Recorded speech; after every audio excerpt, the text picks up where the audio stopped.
ಹೇ,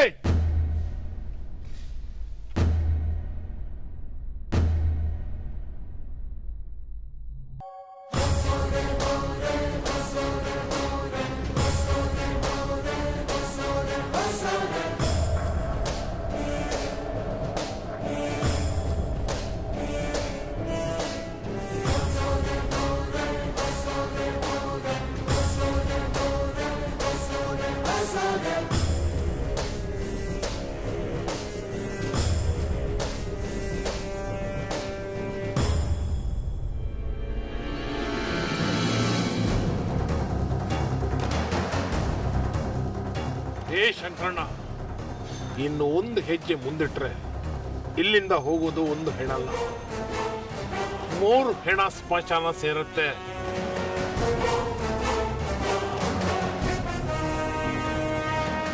ನೋಡು ಗಜೇಂದ್ರ, ಇದು ಜಗಳ ಆಡೋದಕ್ಕೆ ದ್ವೇಷ ಸಾಧಿಸೋದಕ್ಕೆ ಹೊತ್ತಲ್ಲ. ಇಂಥ ಟೈಮ್ನಲ್ಲೂ ನಮ್ಮ ವೈಮನಸ್ಸೆ ಬೇಕಾ?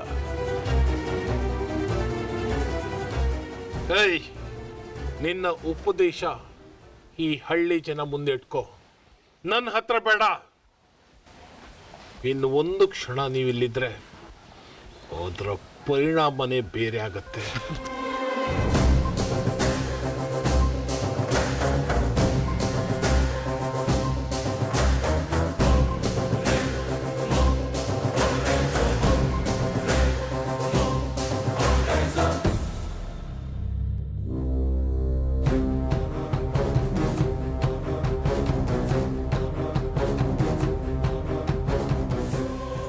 ನೋಡು ಗಜೇಂದ್ರ,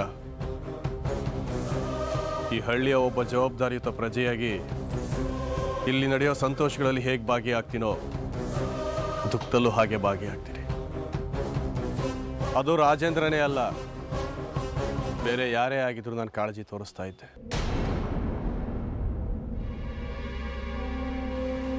ಇಷ್ಟಕ್ಕೂ ರಾಜೇಂದ್ರನಿಗೂ ನನಗೂ ಎಂಥ ದ್ವೇಷ? ಶಂಕರಣ್ಣ, ನೀನ್ ಇಷ್ಟು ವರ್ಷ ಪಟೇಲ್ ವಂಶಕ್ಕೆ ಉಪಕಾರ ಮಾಡಿದ್ ಸಾಕು, ದಯವಿಟ್ಟು ಹೊರಟೋಗು. ಶಂಕರಣ್ಣ, ನಿಮ್ಗೆ ಒಳ್ಳೆ ಮಾತಂಗ್ ಹೇಳ್ರೆ ಅರ್ಥ ಆಗ್ತಿರಲ್ಲ. ಈಗ ಒಳ್ಳೆ ಮಾತ ಹೋಗ್ತೀಯಲ್ಲ, ಊರವ್ರ ಕೈ ಕಲ್ಲ ಹೊಡ್ಸಕ. ಹೆಡ್ ಮಾಸ್ಟರ್,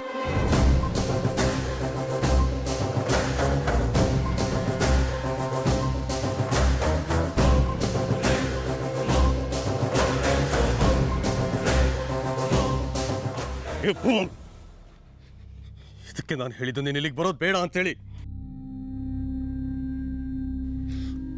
ಬಾಯಿ ಮುಚ್ಕೊಂಡು ಸುಮ್ಮನೆ ಇರ್ತೀಯೋ ಇಲ್ವೋ?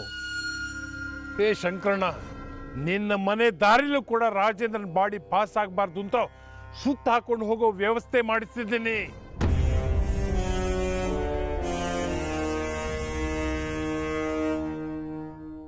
ಅಂಥದ್ರಲ್ಲಿ ನಿನ್ಗಿಲ್ಲಿ ಬರೋದಕ್ಕೆ ಅವಕಾಶ ಮಾಡಿಕೊಡ್ತೀನ?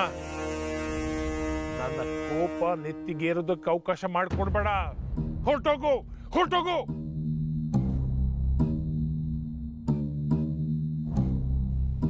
ಏ ಹೆಡ್ಡೋ, ನೀನೊಂದ್ ಕಡೆ, ಉಗ್ರಪ್ಪ ಒಂದ್ ಕಡೆ ಕೈ ಕೊಡಿ.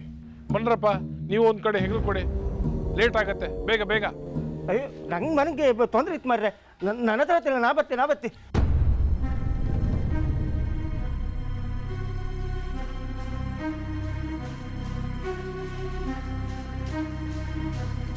ನಂಗೊಂಚೂರು ಅರ್ಜೆಂಟ್ ಕೆಲಸ ಇತ್ತು ಮಾರ, ನಾ ಹೋಗ್ಬೇಕು, ತಪ್ಪು ತಿಳ್ಕೊಬೇಕು. ಹಂಗೆ ಆಟಕ್ಕೆ ಹೋಯ್ತು ಮಾರ. ನಾವು ನಮ್ಮ ಹತ್ರ ಹಬ್ಬದಲ್ಲ, ನಂಗೆ ಹೆಂಡತಿ ಬೈತಾಳ ಮಾರ.